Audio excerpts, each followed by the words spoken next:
오늘은 기도하는 집이 되리라 이런 제목으로 함께 하나님의 말씀을 나누려고 합니다. 예루살렘에 이제 드디어 예수님이 입성하셨습니다.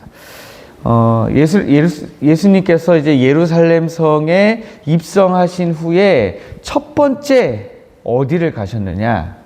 성전으로 가셨습니다. 성전은 유대인들에게 있어서 삶의 중심이면서 하나님이 임재하시는 그런 거룩한 장소였습니다. 주님이 마주하신 성전의 모습은 어땠습니까? 우리 주님이 예루살렘 성에 들어가자마자 제일 먼저 성전으로 가셨는데 가장 하나님이 머무시는 거룩한 장소여야 할 그 성전의 모습은 우리가 생각하는 그런 거룩함과는 거리가 멀었습니다. 성전 안에는 예배의 간절함이라든지 찬양의 소리라든지 우리 하나님의 은혜에 갈급해서 나온 사람들의 모습이 있기보다는 장사꾼들의 고함과 짐승들의 울음소리가 가득한 그런 곳이었습니다.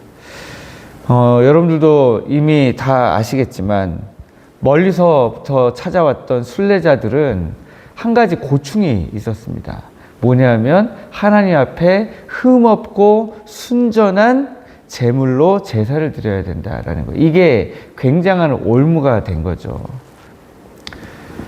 출발할 때는 흠없고 순전한 동물을 집에서부터 정말 아껴서 딱 데리고 출발했는데 중간에 오다가 이 녀석이 어디 발목이라도 잘못 디뎌가지고 발목이라도 꺾인다든지 아니면 중간에 어떤 짐승의 다른 육식 짐승의 공격이 있었다든지 아니면 오다가 이거 짐승 데리고 오다 보니까 강도가 알고 공격해가지고 뺏긴다든지 뺏기진 않았는데 어떻게 하다 보니까 그 짐승에 흠이 좀 생겼다든지 이러면 이제 어려움이 생기잖아요. 힘들게 이 짐승을 끌고 나왔는데 이게 안 될 거 아닙니까? 그러다 보니까 예루살렘 성전 안에서 이 짐승을 팔게 된 겁니다. 우리는 좀 부정적인 인식으로 알고 있지만 산당이라는 존재들이 있죠. 유대의 왕들 중에 남유다의 왕들 중에 이제 뭐 히스기야 왕이라든지 이런 요시야 왕이라든지 이렇게 보면은 종교 개혁을 했는데도 불구하고 뭐는 못 없앴더라 이렇게 나와요. 산당은 못 없앴더라 이렇게 나오잖아요. 왜 못 없앴을까요? 전부 제사를 드릴 때마다 속죄제를 내가 드려야 되는데 항상 예루살렘으로 뭘 끌고 와야 되니까 너무 힘든 거예요. 그러니까 동네에 산당을 간 거예요. 산당에 가서 그때마다 제사를 드린 거죠. 그리고 예루살렘 성에는 절기 때만 온 거예요. 6월절이라든지 이런 절기 때만 온 겁니다. 그러다 보니까 동네 그 산당을 중심으로 그 지역 사람들은 여호와께 드리는 제사를 거기 가서 드리다 보니까 산당을 없애기가 쉽지 않았던 겁니다. 문제는 이제 하나님께만 제사를 드려야 되는데 그렇지 못했다. 거기가 이제 음란하게 위해지는 부분이 있다 보니까 개혁의 대상이 되기는 했습니다. 어쨌든 이 예루살렘 성전에는 이런저런 이유로 이제 짐승을 팔기 시작한 거예요. 그 짐승이라는 것은 제물로 드려질 이 제물인 거죠. 그래서 흠없고 점 없는 것, 순전한 것 미리 성전 안에다가 갖다 놨다가 그것을 팔려고 하다 보니까 사람들은 이제 어떻게 하면 됩니까? 돈만 가지고 오면 돼요.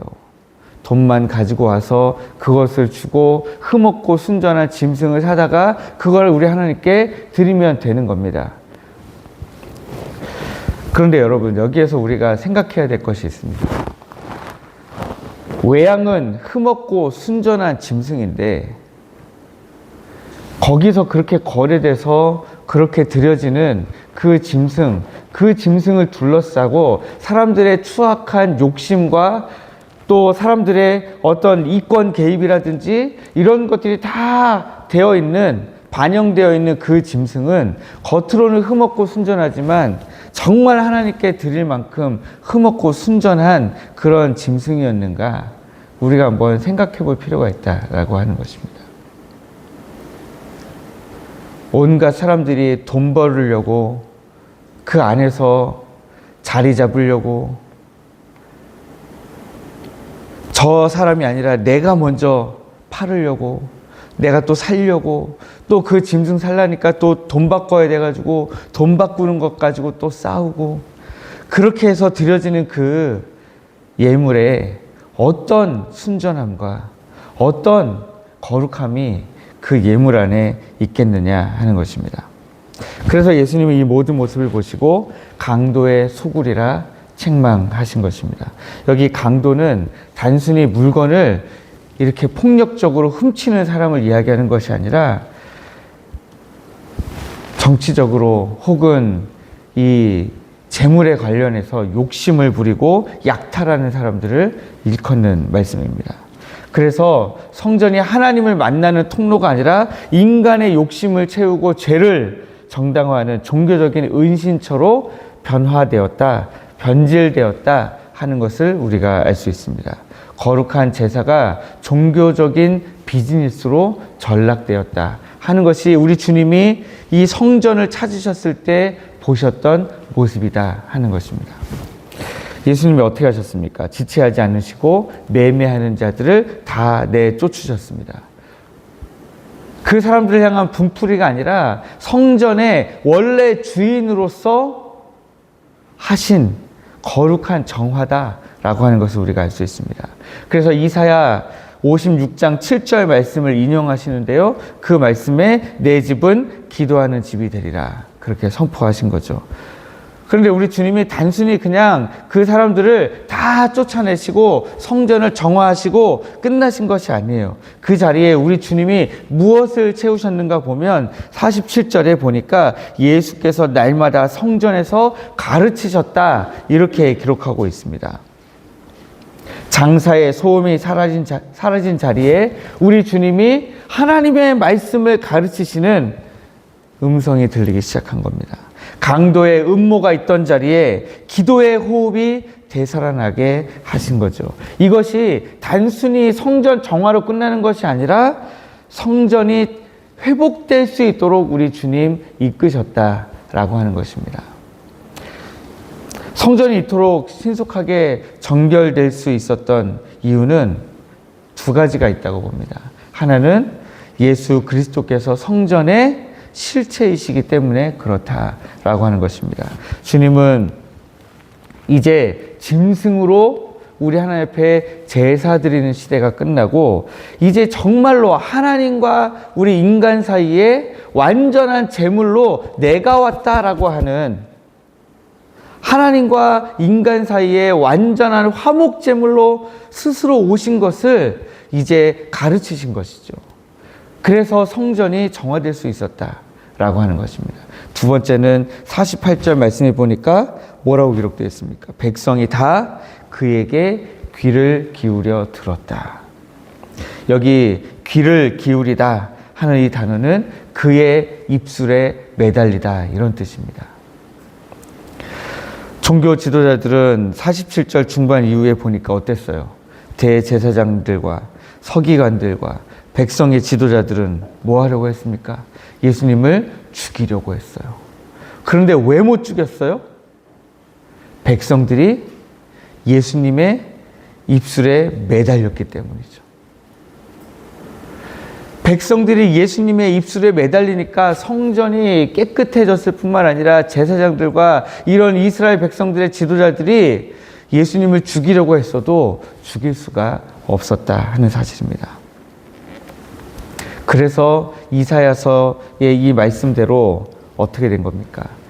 우리 성전이 아버지의 집이 기도하는 집이 된 것입니다. 사랑하는 성도 여러분, 오늘날 하나님의 성전은 어디입니까? 우리 교회도 당연히 하나님의 성전입니다. 그래서 우리가 유형의 교회다 이렇게 이야기합니다.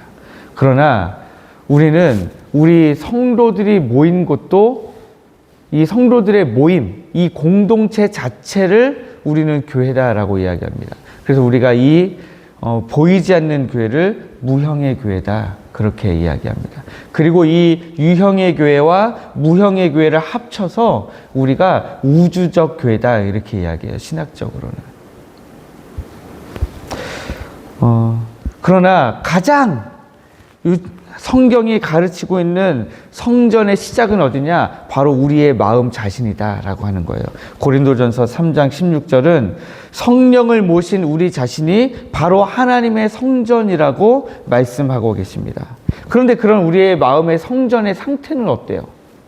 우리 이 유형의 교회의 성전의 상태는 어떻습니까? 우리 무형의 교회인 우리 교회 성도들의 이 공동체 자체는 지금 어떤 상태입니까? 우리가 한번 일일이 점검을 해볼 필요가 있는 거죠. 주님이 과연 기뻐하실 만한 거룩한 산 제사를 드리고 있는 그런 성전이냐? 내 삶이, 내 마음이 지금 그런 성전의 모습이냐? 우리 교회는 그러냐? 우리 모든 성도들의 모임은 그런 성전의 상태냐? 라고 하는 것입니다.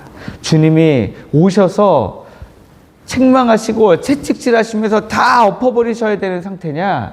아니면 주님이 원하시는 기도하는 집으로서 우리 교회가 그런 성전의 모습으로 서 있느냐라고 하는 것입니다. 때로는 우리가 하나님과 거래하려는 마음 혹은 신앙을 이용해서 세상의 유익을 얻으려고 하는 강도의 소굴 같은 생각이 우리 안에 있지는 않습니까?